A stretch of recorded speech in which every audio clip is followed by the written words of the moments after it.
Your questions for Andrew Adonis, 0345 6060 973. And they can be on anything. I suspect many of them will be on Brexit, but it could be about HS2, academies, because, of course, Andrew was really the inventor of the academy programme.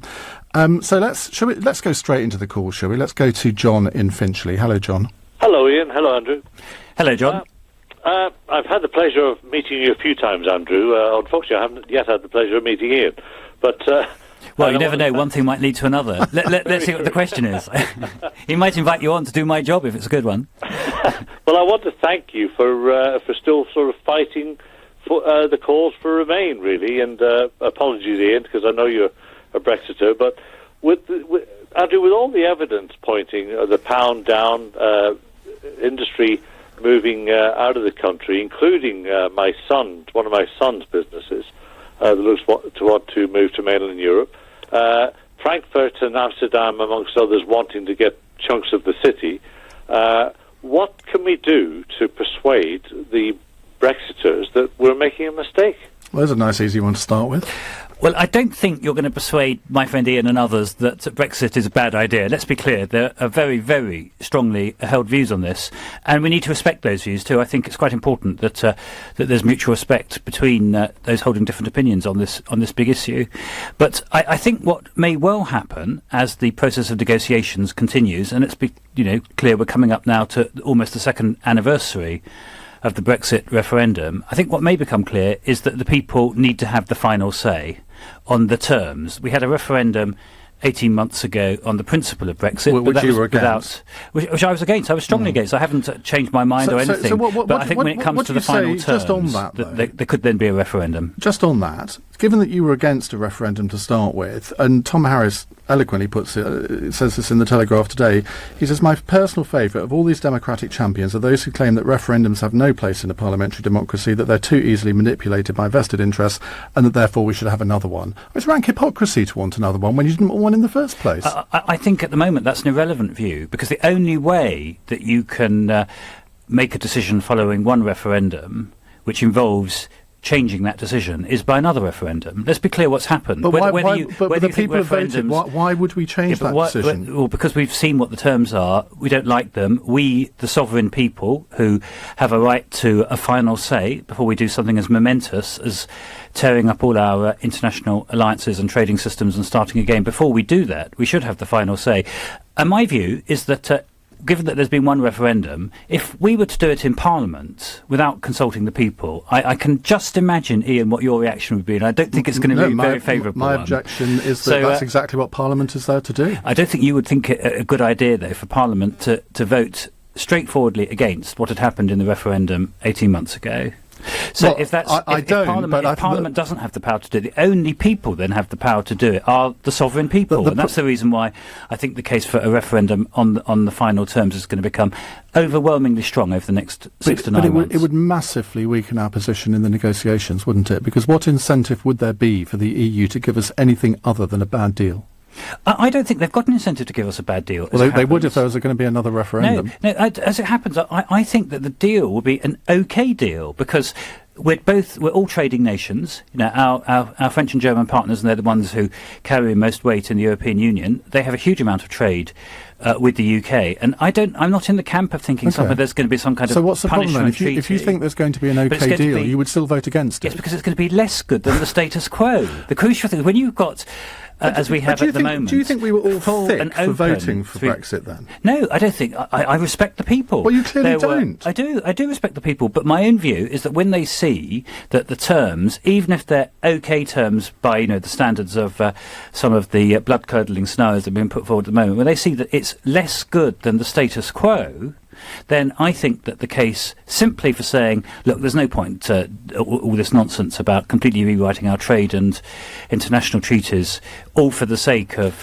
making our trade and our economic position worse. Just be honest. I think then we can. Your entire strategy is basically to sabotage Brexit. That's it, isn't it? Yes. Well, I'm glad, finally, we've had somebody who's had the guts to admit it. Yes, I absolutely want to sabotage Brexit, but I do not want to do so in an undemocratic way. My view, because I'm a Democrat, I believe passionately in the working of our democratic institutions. I'm a parliamentarian. My own view, which is the reason why I think it will come to a referendum... But you don't think we should have had a referendum in the first place? No, actually... Doesn't really tie with that, does it? No, well, because it wasn't an issue of great concern to the British people. Let's be clear. Before David Cameron foolishly decided to hold this referendum in 2016, opinion polls were showing there was something like the 20th on the list of the priorities of the British people. People were much more concerned about education, health, jobs, all of that. Totally agree with you on that. The people who were really concerned about Europe, Ian, were people like you, who, on the question of Europe, are complete headbangers, for whom it is indeed the most important issue.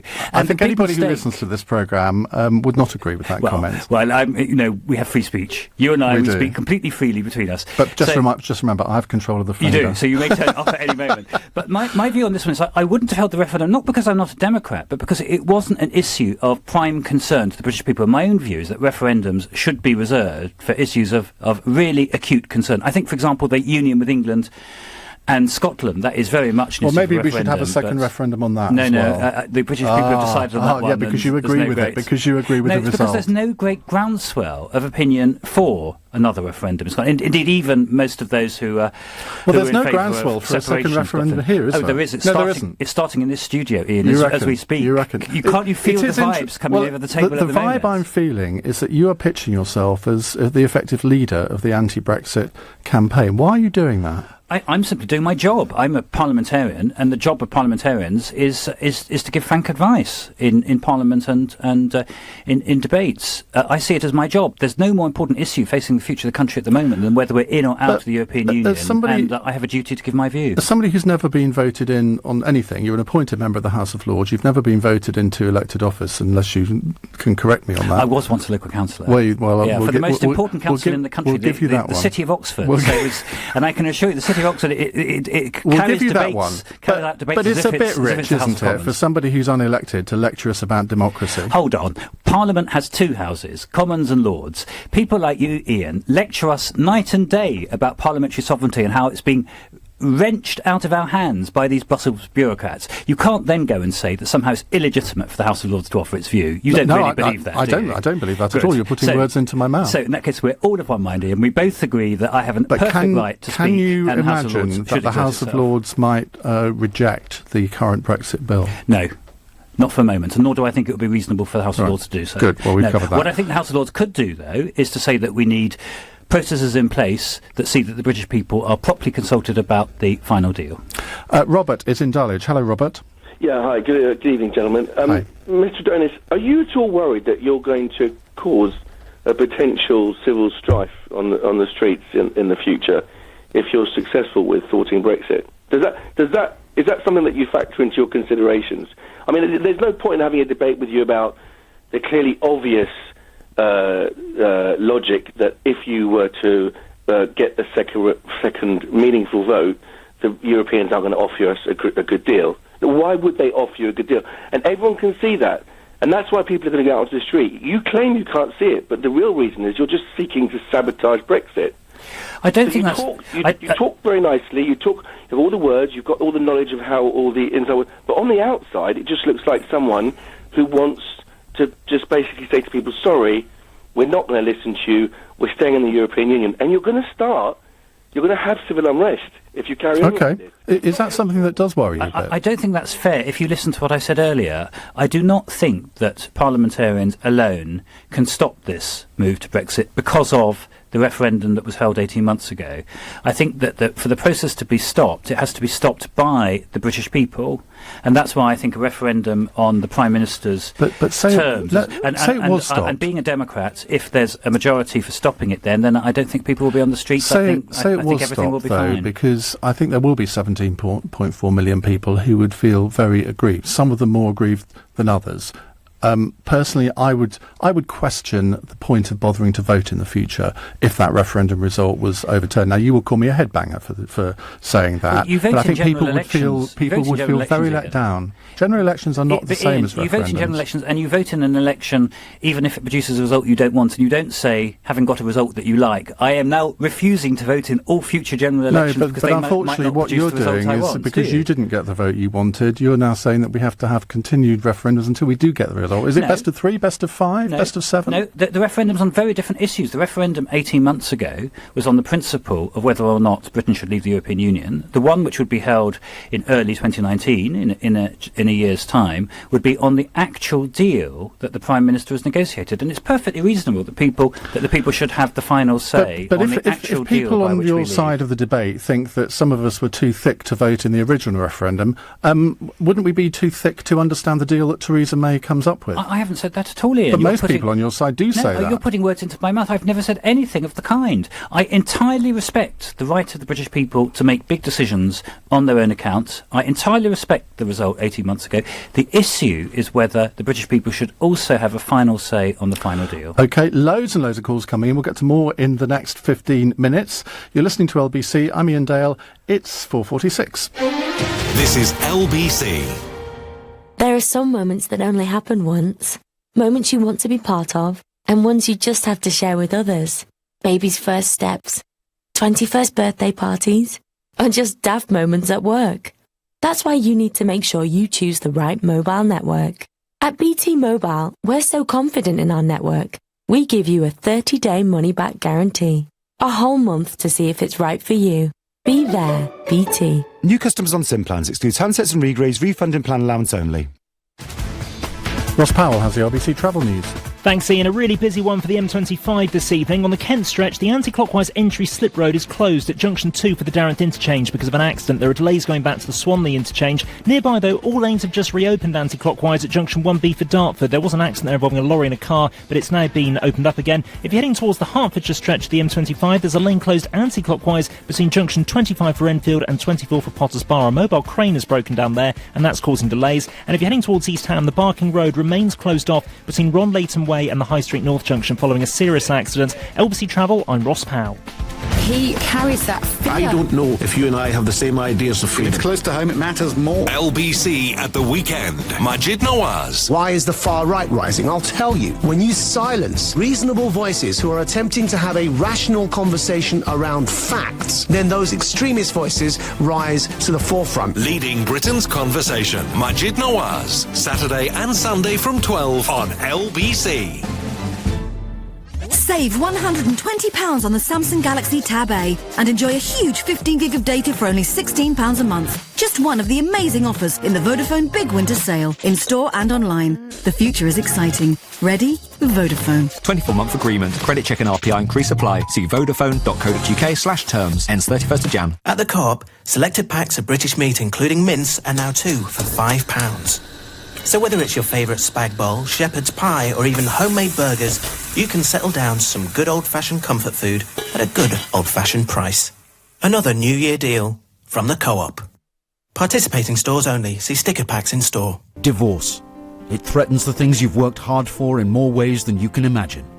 Your home, savings, pension, and most of all, your relationship with your children.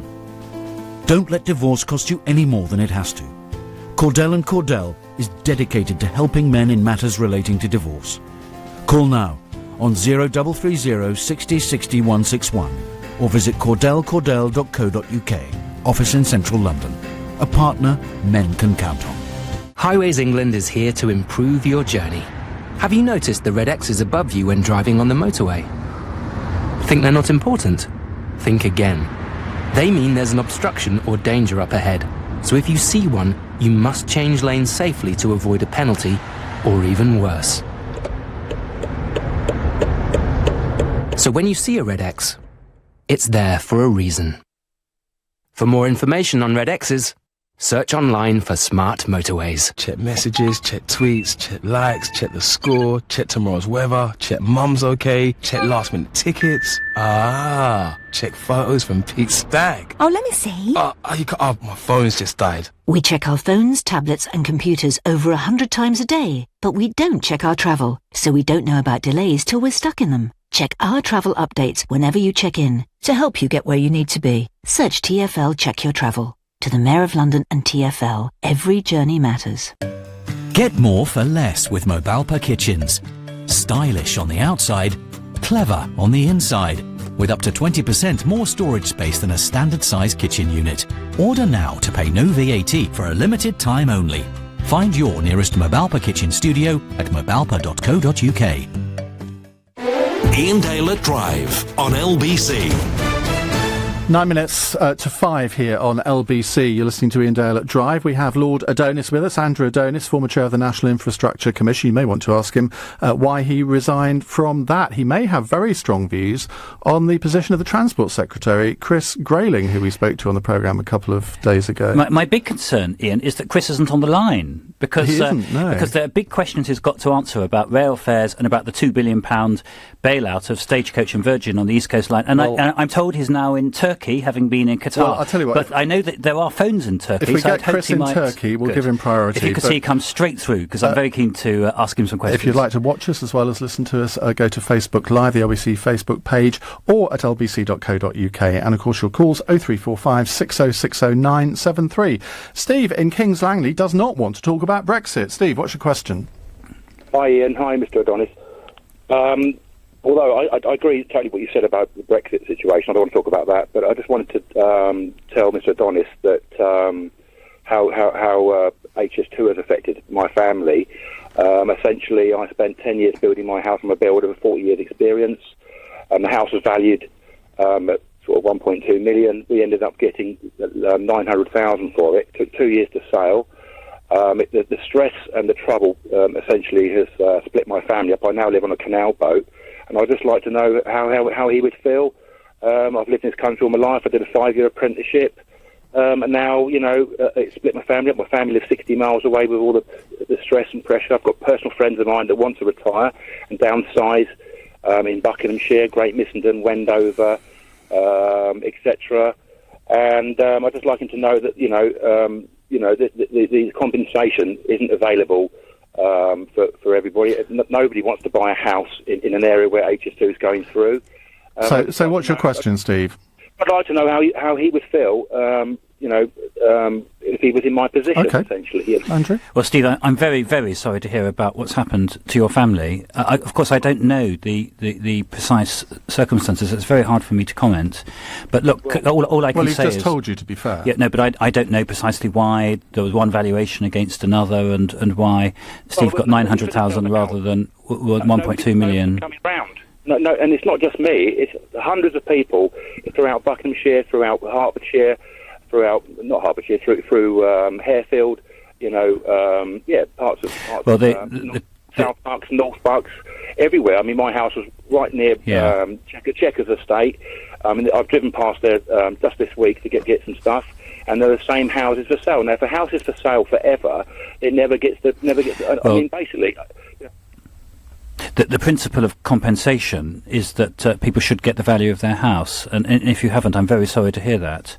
And I don't know why it was that didn't happen. So I can only say that I'm sorry to hear it. But do you have any regrets about HS2? Well, let's be clear that whenever you do these big infrastructure issues, and we've got exactly the same issues at the moment at Heathrow on the expansion of Heathrow Airport, then of course people are affected. And I have a huge amount of sympathy for those whose lives are affected and have to start replanning them and so on, because the infrastructure actually takes up their own premises. The only thing I can say is that as a country, if we said we could never do these big infrastructure developments because they affect individuals, then of course progress would stop. And the job of Parliament, and it's a difficult job and I fully accept it, is to strike the right balance between the rights of the individual and seeing they get proper compensation. And proper compensation should mean the proper value of their homes, but also getting these big projects underway. Let's go to Fraser in Kenilworth. Hello, Fraser. Hello, Ian. Mr. Lord Adonis, I'm sorry that Chris Grayling can't join the programme, but perhaps I can step in the meantime. I don't really want to comment on what you've had to say about Brexit. That you've made that case quite clear and how you feel about it. But what I have been dismayed about is the way that you've wrapped up the East Coast mainline franchise business. You keep referring to it as a bailout, yet you've not made any reference to the fact that the reason that Virgin, who provide the service on that line, can't get the income from the increased trains which were proposed from 2019 is because Network Rail have not been able to upgrade the route, and the new intercity trains won't be ready at the proposed date that they were going to be. Now, the two things together has meant that their franchise, when they were... OK, I need to get your question, Fraser. We haven't got too much time. Why is it that Lord Adonis keeps talking about a bailout when in actual fact over the next 2 years Virgin will be paying £141 million to cover debt because the nationalised side of the railway has failed, Network Rail and the Department of Transport? Why does he keep saying about this bailout? Let's be clear, it is a bailout. Because it is a bailout. You bailed because out the East Coast mainline, didn't you? Yeah, but what I didn't do was allow... I didn't bail out the existing company. I took the franchise away from National Express. It cost the taxpayer £1 billion to do. But I took the franchise away from National Express. I did not give any big new contract to National Express. But it still cost the taxpayer £1 billion, did it not? But if we hadn't done that, it would have cost more to the taxpayer because you would have set the precedent that all rail companies, if they're going through bad times, can apply to have their contracts renegotiated. And the really, really damaging thing that Chris Grayling has done is by saying to Virgin and Stagecoach that he's prepared to rip up the contract for the last 3 years when they were due to pay $2 billion of payments to the government. This, of course, now makes it open field for all train operators in the country to do so. Have Virgin Trains failed to meet their financial obligations to the taxpayer? Have they missed any payments? They haven't up till now. Exactly. But that's not the point. The point is the payments they were due to make under this contract between 2020 and 2023. But if the railways were nationalised in the way that Labour wants, there wouldn't be any payments from the private sector to the taxpayer, would there? Well, I'm not at the moment talking about the wider policy. I'm talking about what's happening on the East Coast. And at the moment, on the East Coast, the payments of $2 billion which were due from Stagecoach and Virgin between 2020 and 2023, those payments have been cancelled. And I think it's perfectly fair to describe that as a bailout. Have you seen the contract between the Department of Transport and Virgin Trains? Yes, it's published. It's on the website. Right. Yes. And having read that contract, you've still called on the Transport Secretary to resign? Yes, because he has not explained adequately why he has let Stagecoach and Virgin off $2 billion of payments they were due to make to the government and therefore to the taxpayer between 2020 and 2023. I don't remember anybody calling for you to resign as Transport Secretary when you cost the taxpayer £1 billion by taking it back into national ownership. No, I didn't cost the taxpayer anything. You did? No, I didn't. It was costed us £1 billion. It was National Express that walked away from the contract. It was a fundamental difference. What's happened here is that the government, in the form of Chris Grayling, the Transport Secretary, has said to Stagecoach and Virgin that he is content for them to walk away from their contract. I never said that with National Express. I deeply regret the fact that National Express didn't fulfil their contract, but I did not say to them, if you walk away from your contract, I'm still going to allow you to keep on operating the trains. And that is what Chris Grayling has said to Stagecoach and Virgin. And as I say, that's not only bad in its own terms with these $2 billion of payments that were due to be made, but it sets a precedent for the rest of the industry. You accept that Labour's policy being to renationalise the railways, that means a premium payment of £0 from private sector companies to the taxpayer. So the taxpayer loses out. Well, it's not that straightforward, Ian, because what Labour's policy is that as the franchises come up, they would then be taken into state operation. And their view, I'm not on the Labour front bench, so I'm just telling you what the policy is. Their view is that the public sector could then run those contracts, those train services, every bit as efficiently, if not more so, than the private sector, so there will be no loss to the public. That's their view. And I hope it's, in the case of the East Coast, it was definitely the right thing to say to Virgin and Stagecoach that if they walked away from their contract, they would have been a state company and they wouldn't have been allowed to bid for new contracts. Martin in Yorkshire has sent me a tweet saying, as a former education minister, do you think Toby Young was a suitable appointment to the board of the Office for Students? I don't, given the views that he holds about appropriate behaviour. So, some of the things he said about which have been deeply misogynistic. I don't think those are appropriate views to square with being on the university regulator. I agree. Having seen some of the tweets, I mean, they're pretty base stuff. But then again, there's a Labour MP. He's accepted that himself. There's a Labour MP, Nick Clegg's successor, Jared, I can't remember his surname, who is also being accused of this sort of thing, and he's still an MP. Well, so if he's still an MP, what's wrong with Toby Young taking up this appointment? Well, he's an MP elected by his constituents in Sheffield. I don't think anyone's proposing he should become the university regulator, and that's the issue in this case. That is very true. But given that Toby Young has experience of setting up free schools, does have educational knowledge, isn't this sort of attack on him politically based rather than it's being masked as something, he's done these distasteful tweets? It's because he's on the right and been appointed, isn't it? I'm struck that Conservatives haven't been rushing forward to defend him. That's been very notable in the last few years. In the last few days, you can always tell where something is going by who is and isn't prepared to defend, and almost no one seems to have said that they think that this is an appropriate appointment. Right, Catherine is in Manchester. Hello, Catherine. Oh, hello, Ian. Thanks for having me on. Getting back to Brexit, your favourite subject, Ian, I'm afraid. I can think of many more subjects that I would rather discuss, but carry on. Me too. I've spent the best part of a year talking to people in Manchester, and I just wanted to say to Lord Adonis, the mood really has changed up here.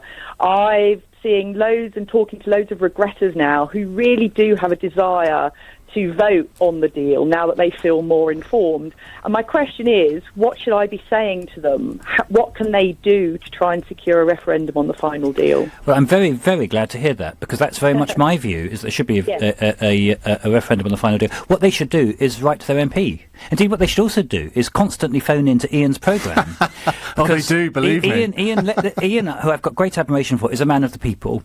He is swayed. By the views of his callers. Actually, and what you need is to flood his switchboard every time he does a phone-in. In all seriousness, there are many issues where that does actually happen. If you look on universal credit, for example, and the bedroom tax, I have changed my views on those things, partly because of what I hear from our callers. Well, let me let you into a secret on this programme. I think Ian's view might be changeable on this. I think if his great fan club, and it is huge, I was looking at how many Twitter followers he's got earlier, if his great fan club were to start weighing in, then who knows, Ian in 6 months' time might become the chief national champion of a referendum on the final deal in the name of the voice of the British people. Dream on, Andrew.